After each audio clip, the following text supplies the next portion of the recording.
Welcome to the intersection of technology, cybersecurity, and society. Welcome to ITSP Magazine. Join us on our journey into the past, the present, and the future as we explore the relationship between technology and humanity. Together, we are going to find out what it means to live in a society where everything is connected and the only constant is change. Knowledge is power, now more than ever.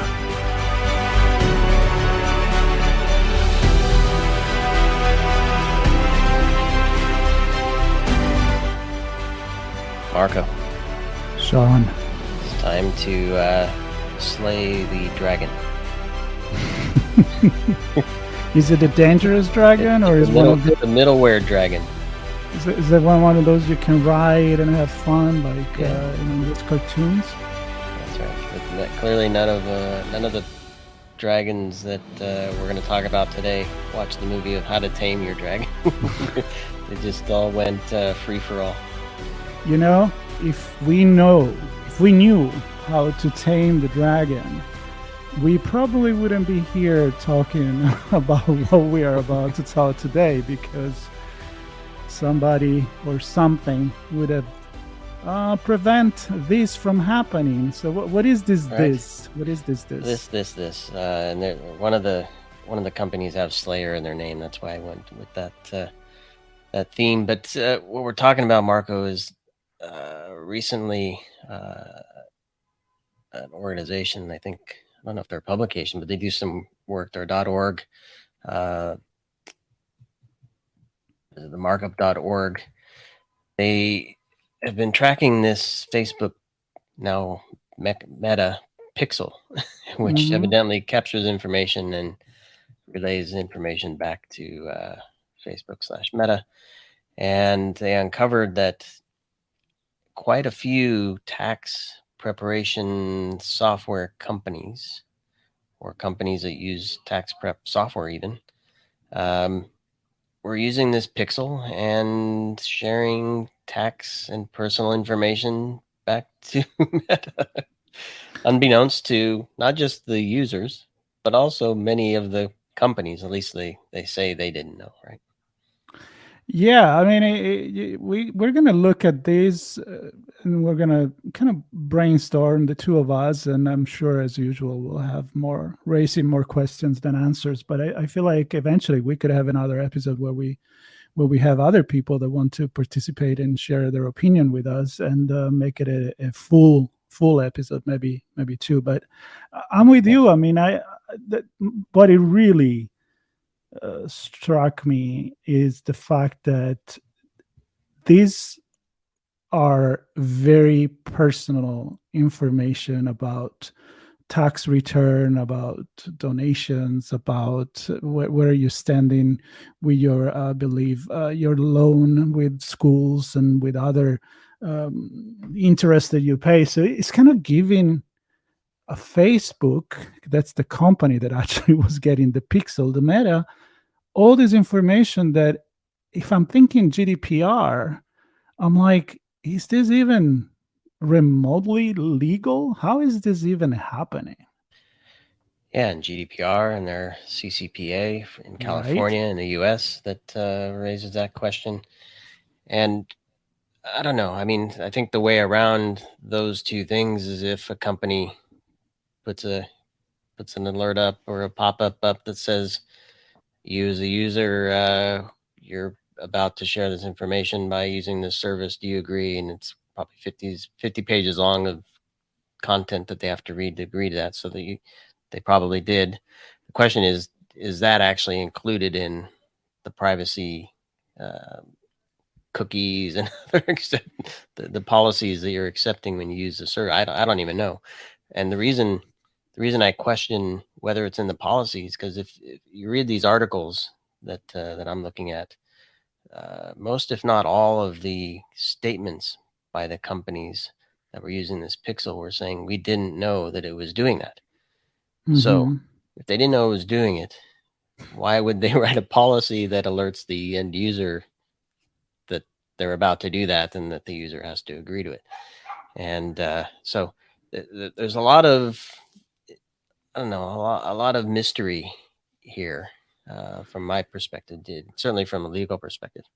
So why don't we dissect it a little bit with the three show that we have on ITSP Magazine, right? I mean, so at the core of what we've been doing for many years, to have conversation at the intersection of cybersecurity, technology, and society. So maybe we take this little time to make a quick analysis or raise some questions from the three different perspectives. So I'm going to go with the first one, which is privacy and cybersecurity. What went wrong there, in your opinion, or what question do you have? Well, for those that listen to Redefining Cybersecurity podcast and listen to me, they'll probably hear me sound like a broken record in many conversations where I say, how can we not get to a point where businesses understand how things work and evaluate the risk before we build and deploy, and then put people and companies in jeopardy, like in this case we have. And so the idea that, well, it's like, let's just break this down, that it's applications that are being used, and the applications collect this data from the users, and then the application has this pixel which sends it off to Facebook.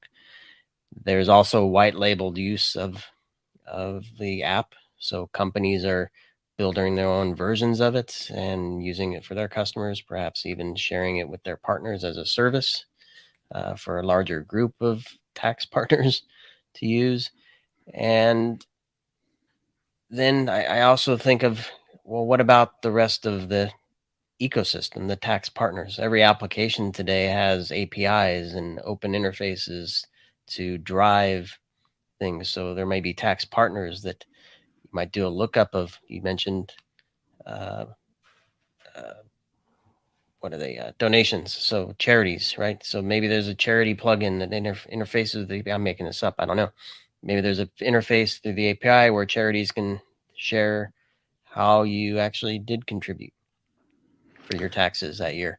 So that and I'm just making that up as a scenario, that there's a whole ecosystem. This one thing exposes a lot of people. How do we not know that it's doing what it does? And how do we not do that assessment and figure it out before we bake it in and build it into everything we do with respect, in this case, with respect to taxes? Well, if I'm going to make a comment that is kind of like cybersecurity, privacy related with this, is what in the hell, like in which level of hell of Dante's Inferno we have to go? How deep do we have to go for a company that deal with this personal information? They're not just selling T-shirts and then telling pixel of Facebook that these people that I like short sleeves in red and cotton with the rock and roll. I moved from a medium to a large recently. Exactly. I usually buy Iron Maiden, Black Sabbath T-shirts and stuff like that. We're talking about information that by law for the actual IRS you cannot share. So they take this thing, this little pixel, which by the way, it allows advertiser to track the result of their campaign, but also allows Facebook and to show you relevant content based on the algorithm that it's going to make that product of the advertiser more appealing to you or to other. And this is something that Google does with the search engine, Google AdWords. I mean, this is how this company made a lot of money, by targeting in a way that advertising just couldn't do before. But my point is, you just cross a pretty big river here, full of lava. Yeah, and one can debate the river, but I guess and so that's the big river of advertising. Now this is maybe a fingerling stream that we're talking about, that shoots off of the river. But even still, I mean, shrinking it down to that size doesn't get rid of the fact that companies need to know what's going on here. And I mean, it's tempting. You see this and you see this setting, use the pixel, right? track your ads, learn more, get in front of more customers, get in front of more people. It's tempting to do that. But there are security and privacy roles within the organization. And I mean, so these applications were built, they were configured to run a certain way. Who's looking at it? So let me ask you something, because I've been part of enough conversation about privacy and data management and collecting the data. The data is the new oil, but lately everybody's saying just don't collect more than what you need, because these are all liabilities. That may be the thing, and that, I don't know, maybe you just nailed it, Marco. Is maybe we look at this as a, what data are we collecting? How are we storing it? How do we give access to it? And maybe it's that access point. Maybe that part's missing. That this pixel has access to data. But yeah, I don't know. I mean, if we open up a portal for a partner, that's probably pretty obvious. If we open up our app API to a third party, that's probably pretty obvious that we're doing that. Installing a pixel through a website configuration may not be as obvious. I don't know. How can it slip by? That's my big question. And that's probably a question that we want to discuss in the future with somebody that is on the legal side, on the privacy side of things, and on the technology part of that. And that makes me maybe wanted to step on the societal part, and we leave the technology to the end. So from a societal perspective, what I see is what I did when I posted yesterday, pretty pissed off on Mastodon, and I got over 100 reboost and likes and favorites, or whatever you call it there. And I had some people that ask, like, is this legal? But wow, this is incredible. Like, how can we as a user control this? And I'm not talking about people in the cybersecurity industry.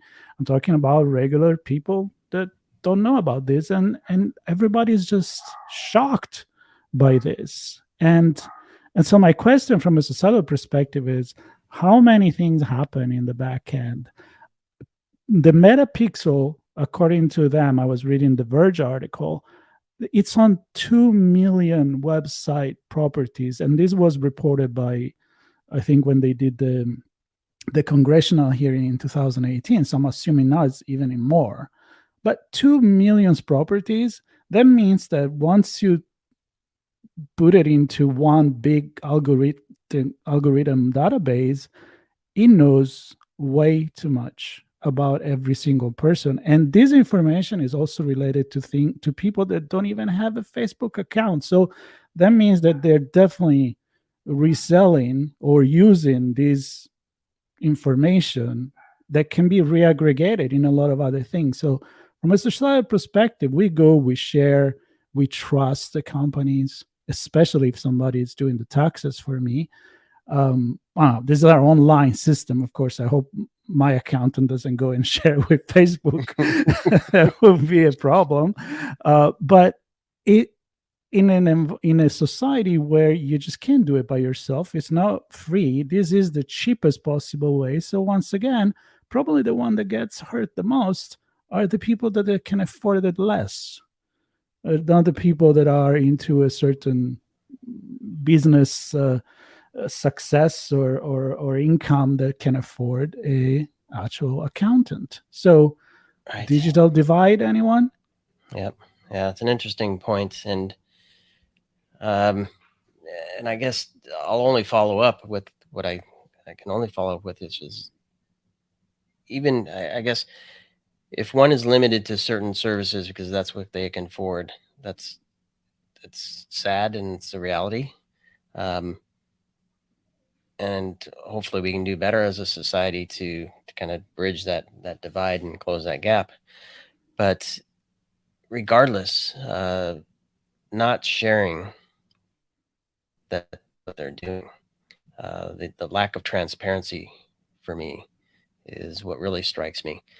And I mean, let's So for me, there's that side of it. There's the end user that you say obviously gets screwed, and those that with less money and capability get screwed more.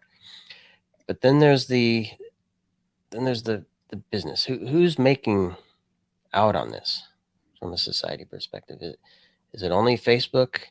I mean, because I'll just go through. I mean, I said earlier, most of the people said, well, we take security and privacy seriously.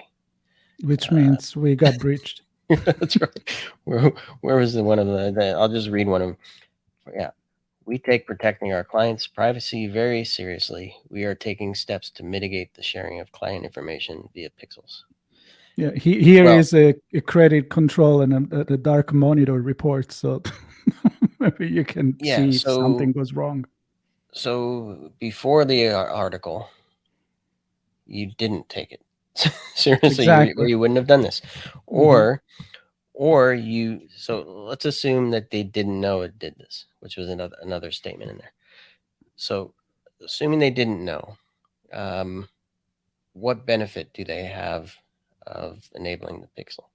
And I guess, and perhaps somebody knows, you probably know, Marco, how these things work, but what's the value to a company for using a pixel? And because I believe it's so that users get served ads more directly, and I believe if a user is on Facebook, they won't get served an ad by one of these tax providers because they've already used their service, right? Or maybe if they're using a competitor's, they might get served. Well, it makes also the advertisement of this particular company that used the pixel to be more targeted. Right. So, but also, I don't know who else is going to benefit, and I'm sure that it's not just them. It goes into a big container and magic hats where even if, again, I want to sell a T-shirt, I can sell it to somebody with a certain political orientation, of a certain age, of a certain group, of a certain income, of a certain religion, of a certain everything. That's where we cross the line into, this is not just about guessing that, maybe if you like Formula One, you'll get cars, right? Okay, you like a certain kind of music. Advertising has always been trying to do that, but once we cross into the marketing on the digital world, where you can literally know everything, you got these cookies, and that's, let's face it, that's why GDPR came into place. The right to be forgotten, the right not to be followed, the right to have your own privacy and not to have everything file into some kind of cabinet then to be served.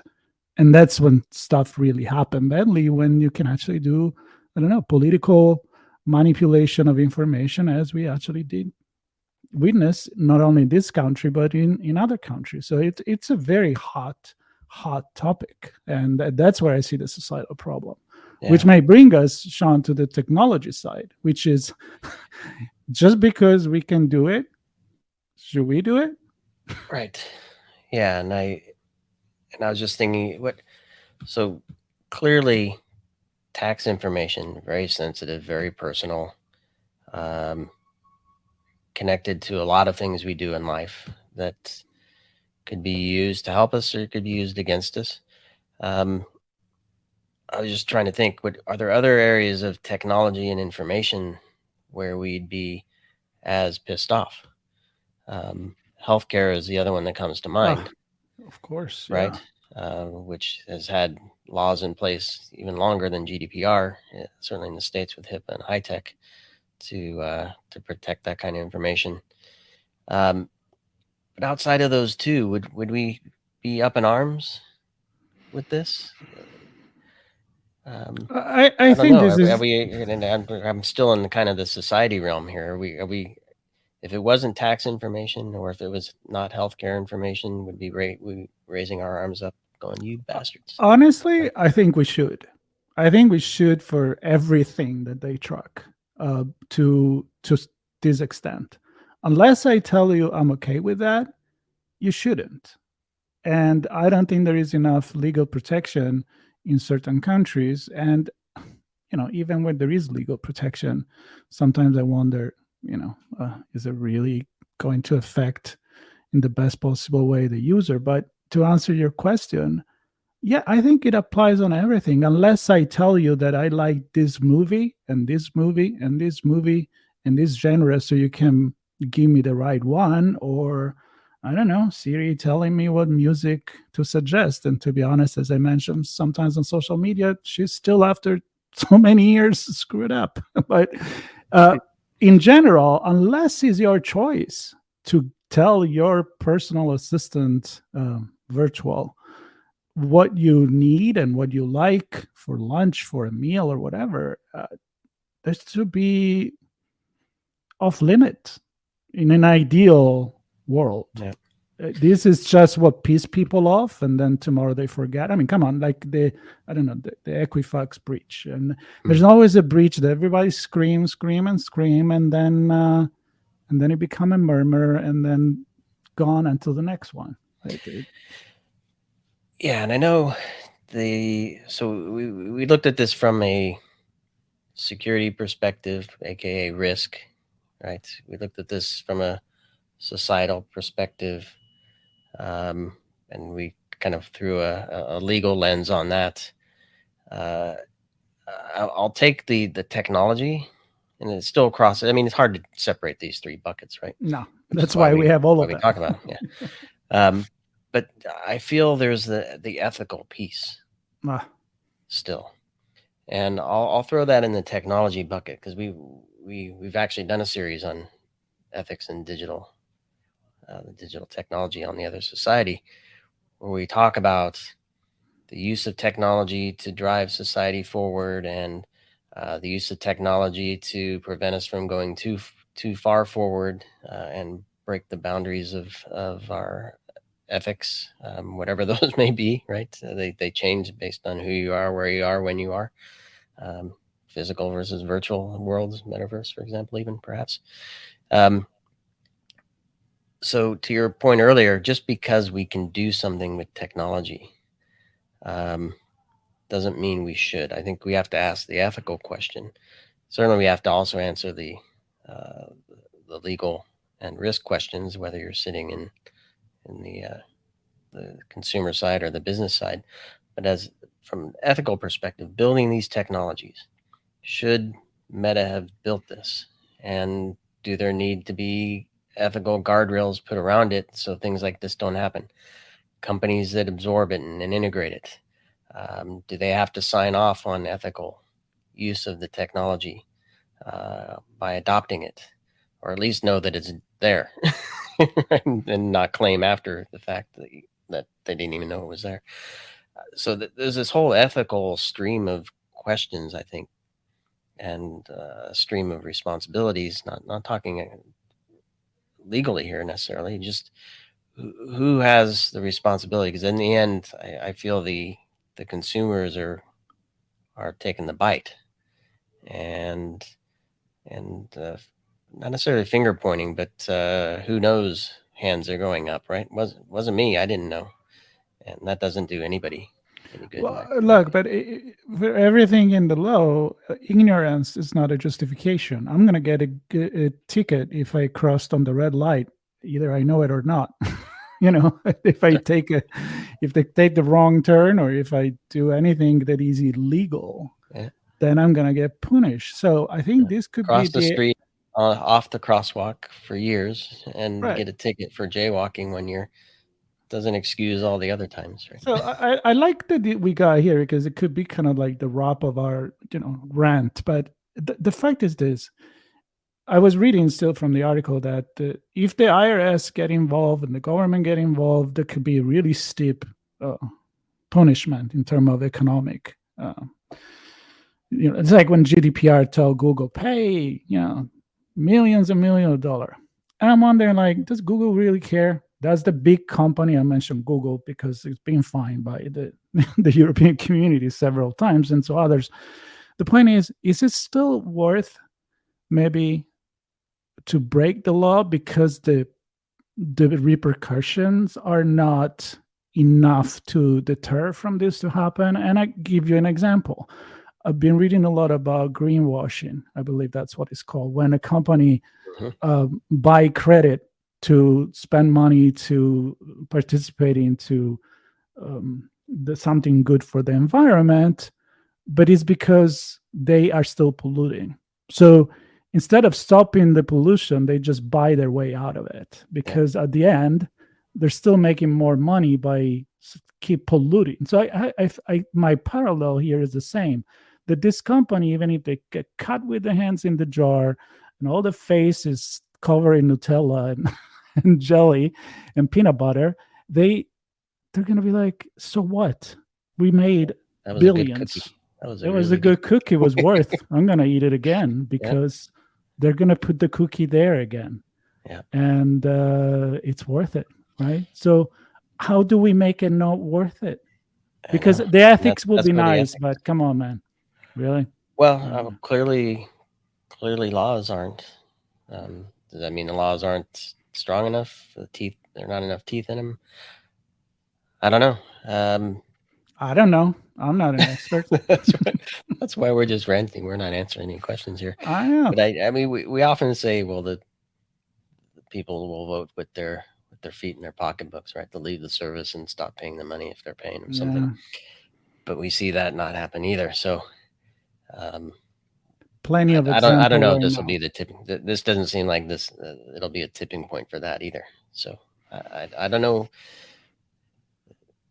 It'll be an issue for weeks, months. If the government gets involved, maybe years, maybe big fines. Yet still, that information has been shared. The cookie's been eaten. Yeah, the cookie's been eaten.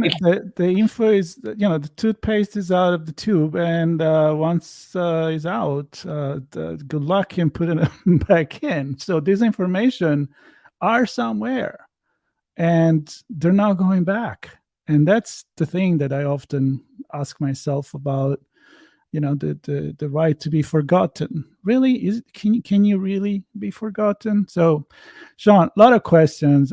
We're clearly being touched by this, because finally it gave us the inspiration to get on, the two of us, and just rant for a little bit, which we usually don't do.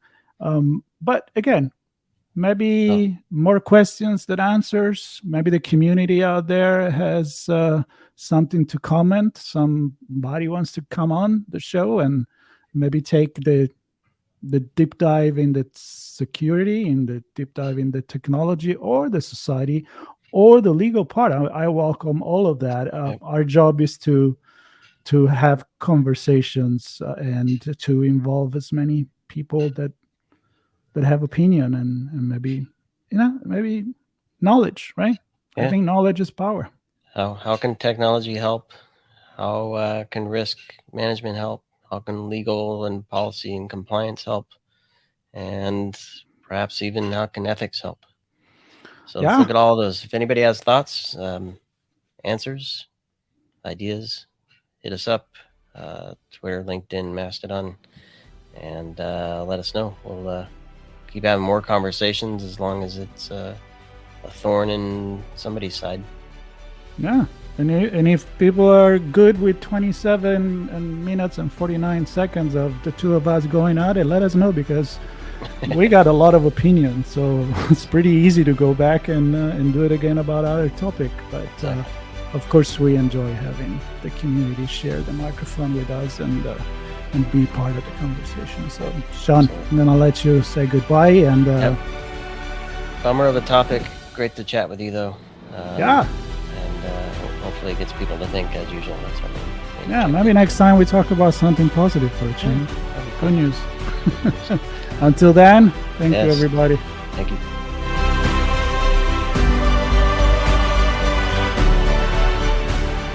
We hope you enjoyed this conversation. If you learned something new and the story made you think, then share ITSPmagazine with your friends, family, and colleagues. If you represent a company and wish to associate your brand with our conversations, sponsor one or more of our columns. We hope you will come back for more stories and follow us on our journey.